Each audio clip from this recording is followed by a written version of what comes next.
by order of the government, a healthy young woman was denied food and water until she died. It's unthinkable.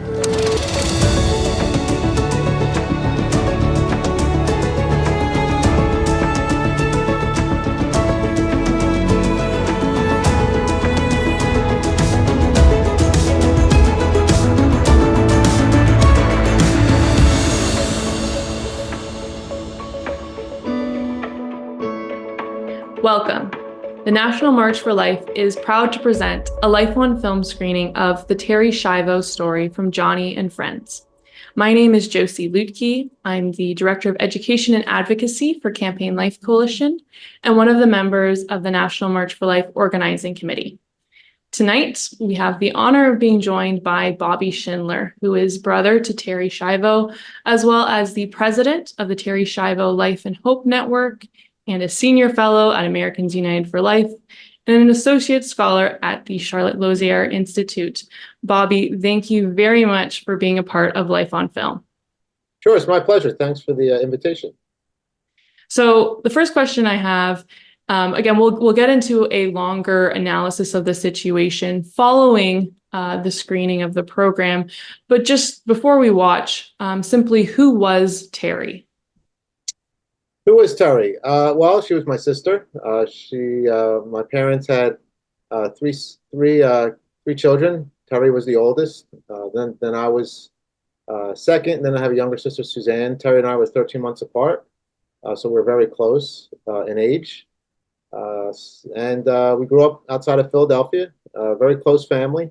I'd say middle class family. My dad worked 9 to 5. My mom was a housewife and went through the parochial school system. And Suzanne and I were very athletic. Terri not so much. She was probably a little more introverted than Suzanne and I. Had a kind of close circle of friends growing up, and Suzanne and I were more outgoing and were active in sports. So we kind of grew up in a normal, what we thought was normal. We thought it was a very happy upbringing. We had a lot of family close by, cousins and aunts, and we would get together for birthdays and celebrate, first communions, confirmation, and of course the holidays, Christmas, Thanksgiving. They were always favorite times of year for us. And then in I guess it was 1986, my dad semi-retired and moved the family to Florida. I went down in 1987. Now Terri had been married. She got married in 1984. To Michael Schiavo, and they moved down to Florida as well. My parents moved down. So by 1987, our entire family, Suzanne, my mom and dad, me, and Michael and Terri were all living in Florida. And then it was 1990 when everything changed, and that's when Terri experienced her collapse. So I'm just kind of giving you a quick summary, but if you want a little more specific about Terri and who she was, I mean, she loved drawing. She loved animals. She wanted to be a veterinarian when she got older. She knew everything there was to know about animals. You could ask her a question, and she seemed to know the answer. She was very close to her grandparents and had a very fun personality. She would laugh at herself and never seemed to be upset or took offense to anybody. She was very just a very pleasant person with a great personality. So in a way, she could be like any of us, really. And I think that kind of puts the story into a new perspective. I imagine that some of our viewers are already familiar with Terri's story. So is there anything that they should be paying particular attention to or keeping in mind when they watch this program? Well, just even to today, Terri she makes the news pretty regularly. And even today, there's so much misinformation that exists, inaccuracies, and things that aren't said about Terri and her condition and the case. So people just don't know because it's not reported. But there's just so much. There's just so much things that have been reported that continue to be regurgitated by the media, and they're inaccurate and they're wrong. So we do our best to try to correct the record we started a nonprofit, which I'm sure we'll talk about, and now we advocate for people like Terri. But at the same time, Terri's case is still important today. It's still impacting families and individuals today. And it's just upsetting and frustrating to me just how much people don't understand or have a misunderstanding about Terri's case and her condition, more importantly. And I think Joni and Friends did a very good job of correcting some of that misinformation.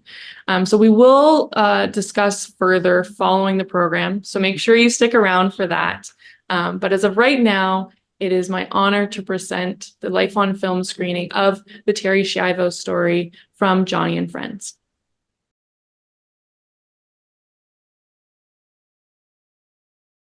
Welcome back. If you joined us late, my name is Josie Luetke. I'm the Director of Education and Advocacy for Campaign Life Coalition and one of the members of the National March for Life Organizing Committee. And I'm joined by Bobby Schindler, who is the brother of Terri Schiavo.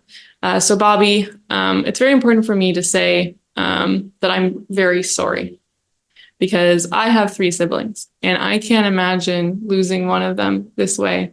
To feel powerless against a state that is bent on killing, especially in such a cruel manner. And I have to ask the obvious question, but a personal question. How do you process such a traumatic injustice? Gosh, it's a good question. It's a difficult question to answer. I think through our nonprofit, through the work that we do, helping others helps. But whenever what happened to Terri, and as you said, I think you properly described it. It was a terrible injustice, not just the determination to end her life, but the death herself was just inhumane and barbaric. But it's I don't know that my dad once said to me a long time ago, when you lose someone close to you, a family member, you never get over it. You just get used to it, and I think those words hold true, and I'm not even sure that you get used to it. But I think through our work helps. But at the same time, it isn't a constant reminder of what happened to my sister, and so we just try our best to tell people what's happening in healthcare. What happened to Terri was a terrible injustice, and we need to do our best to stop it, and we could do much better than we're doing currently. So I believe that it was originally a 2-part episode and it aired in 2008. So can you catch us up on some of the developments that have occurred since then, especially with respect to the work that the Terri Schiavo Life and Hope Network is doing? Yeah, well, first of all, I cannot thank Joni enough for producing this documentary. She did an outstanding job. She did a wonderful job portraying the truth. I mean, being disabled herself, I think she understands the situation and understands our family and how much and how hard we fought to defend and protect my sister. And she exposed a lot of the facts and truths about Terri case that the mainstream media just didn't report back when this case was occurring, and even today. I mean, we're almost 20 years out now since Terri's death, and it's just frustrating and amazing to me, astonishing how much misinformation there exists about Terri's case. So we're in a constant battle to correct the record and try to explain to people the injustice of Terri's case, but most importantly that what happened to Terri is happening every single day in our country, really globally. And what do I mean by that? I mean, people are being deliberately and intentionally starved and dehydrated to death by having their feeding tubes removed, which provides them food and water, what keeps us all alive, right? Basic and ordinary care. So it is, depending where you live, what state, it's relatively easy to either withdraw or deny feeding tubes from medically vulnerable people. So what happened to Terri wasn't isolated, and that's why one of the big reasons why we established a nonprofit and why we continue to advocate for people like Terri, why her case was so important, and why it's so important to explain and for people to understand what really happened. So we do our best to do that, and we work hard, and it's just it's a nonstop process, and I don't know that we'll ever get get to the point where people will know the truth about Terri's case, but we'll keep trying.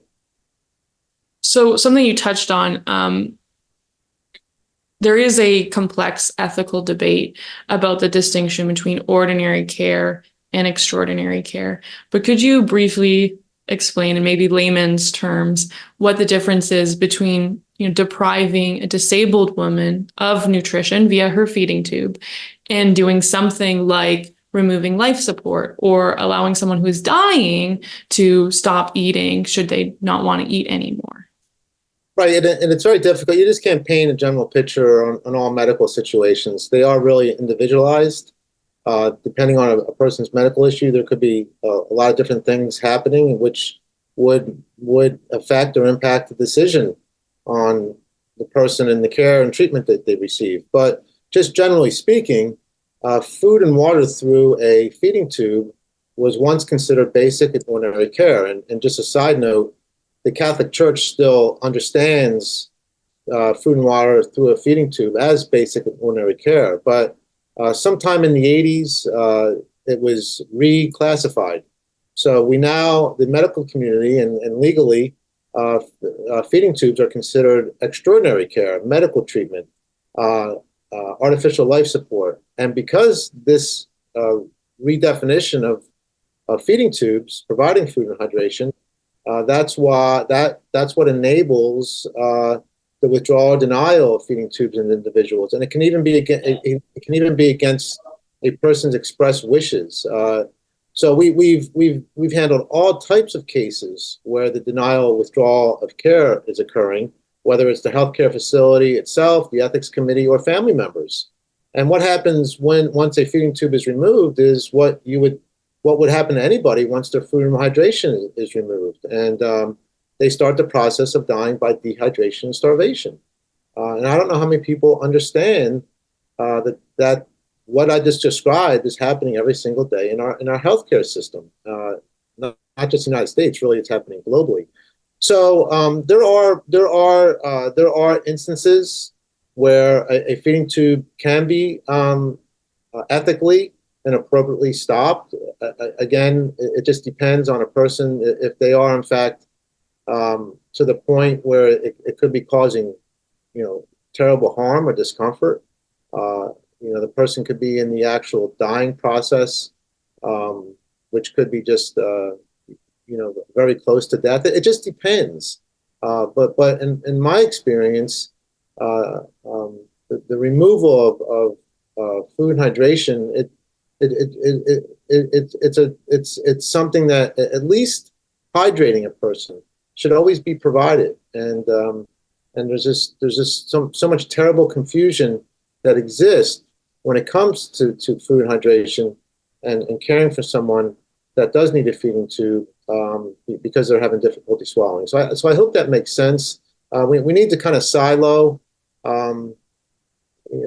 really true end-of-life situations to what happened to Terri and others like her, because Terri wasn't dying. The brain injury was not going to cause her death. She was just as much alive as you and I are here today. She had difficulty swallowing because of her brain injury, but she was not on any other machine, so to speak. She did not need a ventilator to breathe. She was not brain dead. She was able to communicate at some level. She could have benefited from rehabilitation where she once was actually improving from rehabilitation back subsequent to her collapse. So again, a lot of misinformation, but the teaching of, and I'll just end with this, I think the teachings of the church should be applied to all individuals in these types of situations. And what do I mean by that? If a person is not dying and they are sustained only by food and hydration through a feeding tube, then I believe, as the Catholic Church believes, that we are obligated, morally obligated, to continue that care for that person and to deliberately and intentionally impose deaths, deliberately starve and dehydrate individual to death because of their disability, where otherwise they would live possibly a normal life, normal lifespan, I think is a grave injustice, and it's happening, as I said, every single day in our healthcare system, and really um, is something that can be quite common today in healthcare. Yeah, perhaps an analogy that is helpful. Like as pro-lifers, we argue that every human being, no matter their age, no matter their abilities, is deserving of the same basic rights and freedoms that we all enjoy. And so for that child in the womb, they're going to receive that nutrition from a different way, like through the umbilical cord, for instance. But again, they still have that same right to life. And the same thing applies to disabled individuals. They're not going to have the same abilities as anyone else, but their rights remain the same. They're still deserving of food and water, even if they're going to get that in a different way than you or I might. So I definitely agree that there's a lot of misinformation out there, and that confusion, that lack of knowledge about end of life care and whatever, I think is being used for eugenic reasons, just to be honest. Yeah, well, it's a cost issue, right? In fact, the ethics community, the medical ethics community, deliberately set out to change the classification of food and hydration from basic care to extraordinary care, and they did that so they could classify it as medical treatment with the purpose of being able to withdraw it and deny it from individuals, which ultimately can save. If they look at somebody who they don't feel has a whatever they want to define quality of life, or doesn't have a meaningful, and you hear these terms, these subjective, terrible terms like no meaningful hope of recovery, no quality of life, and they use these terms to convince families to justify taking away their food and hydration. And because of this reclassification, they can, because they look at this, that this person's going to cost a lot of money. They're going to have long-term care. They're not going to improve. So we need to find a way to end the lives of these individuals. Let's go after the redefinition or the definition of feeding tubes as basic care, and they were successful. And subsequent to that, we're seeing it happen every single day. I really call it. I've termed it as the Roe versus Wade of the euthanasia movement. This one change in the law has impacted so many and caused the deaths of so many individuals because of how food and hydration through a feeding tube has been reclassified. I think that's very accurate. And I think Terri's story is important for so many reasons. One of them being that it set a precedent. She's the canary in the coal mines, if you will. And that story was kind of an omen of things to come. So looking back now with the power of hindsight, are there any lessons that stand out to you all the more?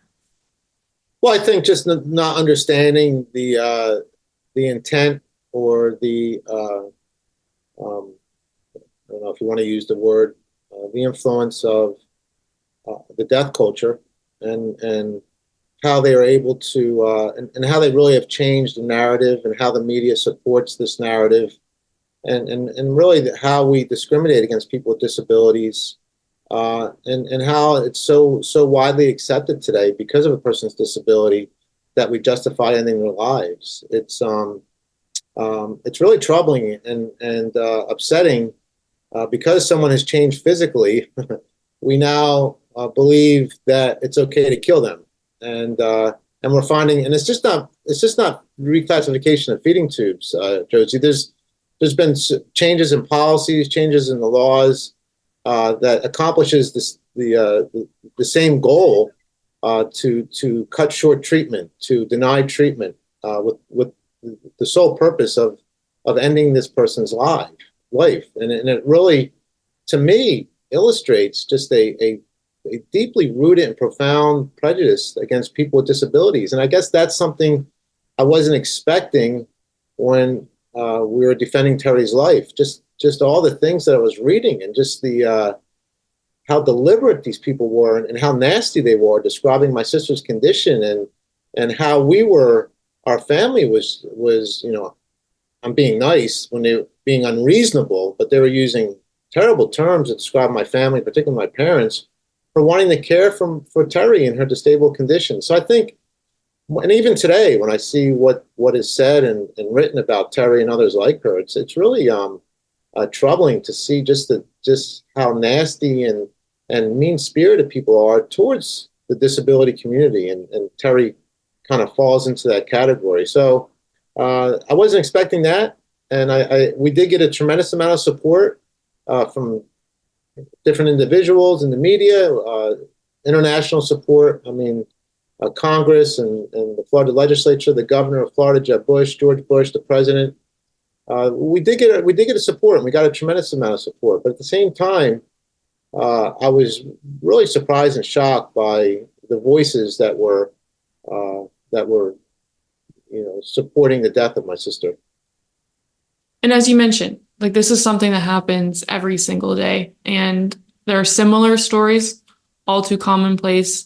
Most recently, some of our viewers might be familiar with the story of Indy Gregory. Before that, there was Charlie Gard, Alfie Evans. Do you ever get overwhelmed? Is this the quote unquote new normal? Yeah, well, nothing surprises anymore. We receive calls. I mean, we've helped thousands of families since our nonprofit started. Almost 18 years, going on 19 years now, and we basically help families that are in crisis. They call us because their loved one is in a withdrawal or denial of care situation. Just everything we're talking about right now, and some of the stories I hear, I hate to say, I mean, they're terrible, but they don't surprise me anymore, just because of how our culture and how desensitized we come to the dignity of the human person, and how just the things that I was explaining, how these prejudices that exist, and how they use my sister's case to try to convince and persuade families to end treatment, saying things like terrible things, like families will call us and say, they said to us, do you want your loved one to end up like Terri Schiavo, as a way to persuade the family and convince them to end their loved one's life. So these cases, nothing surprises me anymore. It doesn't surprise me the outcomes, the rulings in the courts, we deal with the hard cases and the sad cases. So I'm probably a little biased when it comes to our healthcare. I mean, we have a wonderful healthcare system, and there's some wonderful doctors and nurses out there, and treatment facilities. But I got to tell you, there's an expanding and growing mentality among the medical community, the ethics community, which has always been, I think, trending in this condition, trending in this direction, and even our healthcare facilities. There's more and more that are pushing the termination and denial of care, and if families don't understand this and they don't prepare themselves for it and know that it could happen to them, then I think they could be rudely surprised and have a rude awakening when they're expecting treatment and they're being told no. So we just have to prepare ourselves and know that that's a possibility with what exists in our culture today. So not that this discussion is not already depressing enough, but I was hoping that you could comment on the Canadian situation, because I think especially in our healthcare system, like, every patient in a bed represents dollar signs. And we have the cases like you described, patients who are denied care, who are coerced, who are left to die, neglected, sometimes even secretly killed. And then we also have cases on the books, on the records, of patients being deliberately killed through euthanasia or made medical aid in dying. Come March 17th, those suffering solely from mental illness might also become eligible for euthanasia. Our government has expressed maybe some hesitance there. Maybe there's a chance that doomsday is going to be postponed once again. But just kind of hearing that situation, do you have a message at all for Canadians? Yeah, well, I think you're in Canada. I think it's the assisted suicide issue, right? Although as you said, I mean, I'm sure what's happening in our healthcare system is similar to what's happening in our healthcare system, and it's but most attention is the assisted suicide issue. Now, United States, I think right now as it stands, we have 10 states that legalize assisted suicide, but it's expanding down here too. you have very, very, very powerful lobbies. You have very powerful medical systems, the insurance lobby that are kind of pushing this agenda. And there's not a whole lot of pushback legislatively to protect these individuals. And we're seeing that with MAID, and how much it's expanding in Canada, as you pointed out. And it's just this whole acceptance of death and how we've come to normalize it and accept it. And I think if there is a silver lining, Josie, it's starting to get attention. One of my frustrations was that it wasn't being really, our side, so to speak, people that were defending life. I mean, yes, we saw all the defense for the abortion issue, which we need, obviously. And I think it is because of the abortion issue that we're fighting now on these issues that we're talking about. Because once you devalue the life of an unborn child, then nobody's safe. And we're seeing that consequence today. But I think if there was silver lining, it's because it's become so extreme in Canada with how much it's expanded to, as you said, mental illness. And I think now I've read where they're trying to allow minors to commit suicide without parental consent, which is just outrageous.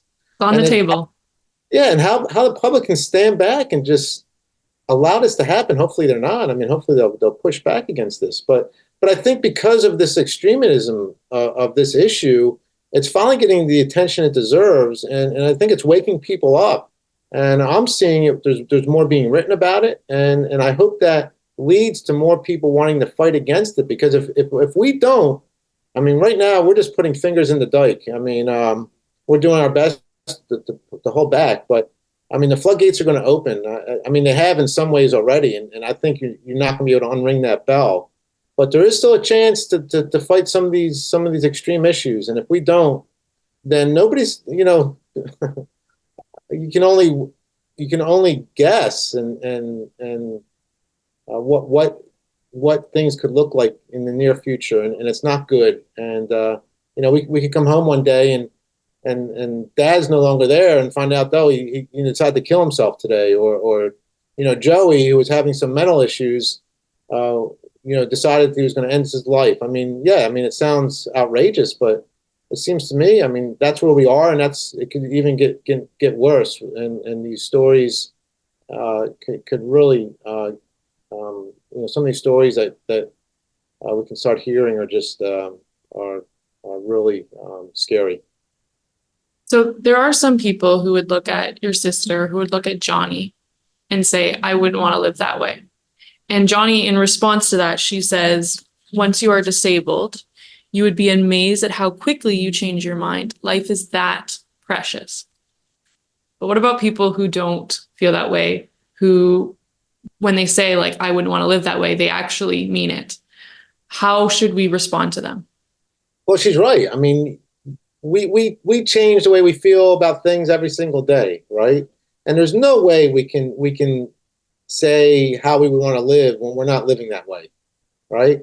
I mean, I get so frustrated with, who would want to live this way? Well, you know what? There are people living this way. So, the wrong question, so to speak, is being asked. It's not who would want to live this way. Is what are we going to do to care for the people that are living this way? It's interesting. We have on our website, lifeandhope.com, I look for stories and post stories of recovery, we call them, of people that beat the odds, that defied doctors' prognosis. Most of the time, brain injuries that have recovered against all doctors. Families telling them, doctors telling families there's no hope, so to speak. And we have dozens and dozens of stories. And the one thing that I found, Josie, in all these stories of the people that have emerged from comas, that have emerged from being in this unresponsive condition for weeks or even months, even years, none of them, and I'm sure there could be exceptions, but I haven't found one yet. At least they haven't made the news. None of them who emerged from these disabled conditions, who had experienced terrible brain injuries, none of them have said, I wish you would have killed me. In fact, they are so happy to have another chance at life, and they work so hard improve and to get better. They have family members that are supporting them, it's a beautiful testament to the value of life and how people love life. And once they're in this condition, how hard they work and how families feel blessed to be in a position to help these individuals. So it's nonsense when people make these claims that who would want to live this way. As you said, I mean, as Johnny said, you don't know. I mean, once you become, once your life changes in whatever way, you don't know how you're going to react. And I guarantee you, people that do experience a brain injury or some type of disability, they're going to want to fight as hard as they can to get better and to do everything they can to live life in the fullest, regardless of their condition. Yeah, I mean, I think despair is very real, but I think, as you also point out, I think there's also a lot of reason to hope and to cling on to that possibility of a better future. Sorry, but it really does illustrate the importance of family too. I mean, we need family and friends, but in prayer, and a commitment in a relationship. I think that it certainly helps to have a deep relationship with our faith, with Christ, to help us along our journey. I mean, but we need family members to be there supporting us, offering us help, and doing everything they can to help us. So I think it really illustrates our humanity and what it means to be human beings and to care and love and have compassion for one another. And this whole notion that we should somehow insert death into these decisions and for decisions that are being made to kill individuals, it just goes against everything I think that we are as human beings, as we are as Christians, as we are as loving and compassionate people. And I think people know that, but we just have to support them and do everything we can to value life and recognize their human dignity and their God-given dignity, and that we're made in His image, and that only God can decide when life ends. I think you're right. And we're not meant to live as island. We're not meant to be isolated. Dependency is part of the human condition.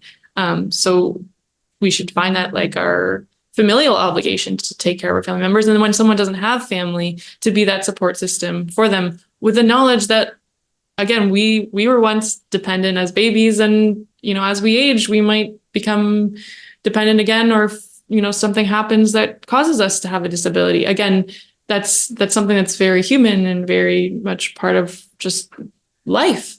And we shouldn't shy away from that reality, I don't think.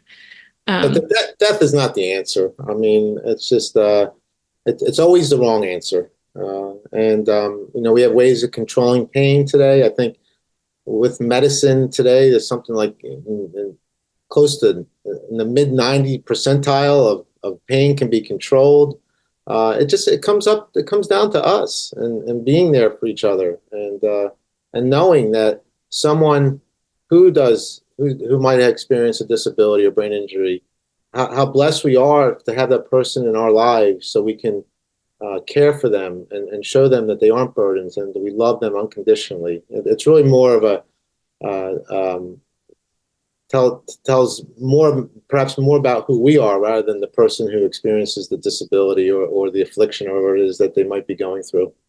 That's one of the questions I really like that the film poses is, do we believe in the sanctity of all human life, or do we believe in the sanctity of some? And if we truly believe that we're all made in the image and likeness of God, then the answer has to be all, right? We need to pull out of this all this nonsense that we're seeing in our culture today that is endorsing and supporting sin. I mean, it's just we need to establish a relationship with the Almighty, with Christ, because that's the only way we're gonna understand how to live a good and holy and virtuous life. Because without God by our side, then yes, we're gonna see a world that is imploding, which I think we're seeing too much of today. And this issue, I think, is an illustration of just how of how we're failing we're failing as as human beings, I guess, if you want to say, properly caring for one another and choosing death rather than loving and caring for people in these types of situations. I mean, look, let me say that. I mean, some of these, depending on what happens to, I mean, these aren't easy decisions. I'm not trying to kind of just, I mean, these could be very difficult medical situations.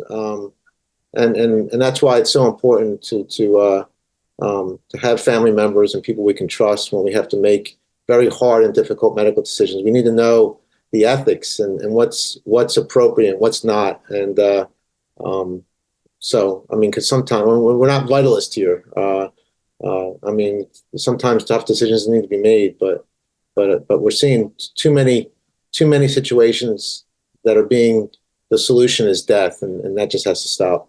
Mm-hmm. And Jesus is the way, the truth, and the light. So I think if we're looking to get out of this culture of death, then the answer is Jesus, that provides us as a source of life. That's right. The slippery slope never loses, and if we keep accepting some of these changes in our culture today, it's only going to get slipperier and get worse. So for those who are interested in learning more, where can they go to find out more information about Terri's story? Sure. It's lifeandhope.com. I really appreciate you showing. I know it has been out now for a number of years, but it's still relevant today, Joni's documentary. It's still a wonderful lesson to learn about Terri's case and just what we're talking and how it impacts so many people today. Terri's case was not isolated. And it's important that we understand this issue, and I really am grateful and appreciate that you're taking the time to show Joni's documentary. Well, thank you again for joining us, Bobby, and please keep up the amazing work that you're doing. Well, thank you, and God bless you. God bless you too. I also want to remind you that the National March for Life is supposed to happen on Thursday, May 9th this year in Ottawa on Parliament Hill. So please make plans to join us. Make sure you mark that date in your calendar. Also make note that we are announcing the theme for this year's march this Thursday, February 8th at 12 p.m. Eastern. We'll be joined by some very special guests who you do not want to miss. So make sure that you spend your lunch break with us. Don't forget, and have a good night.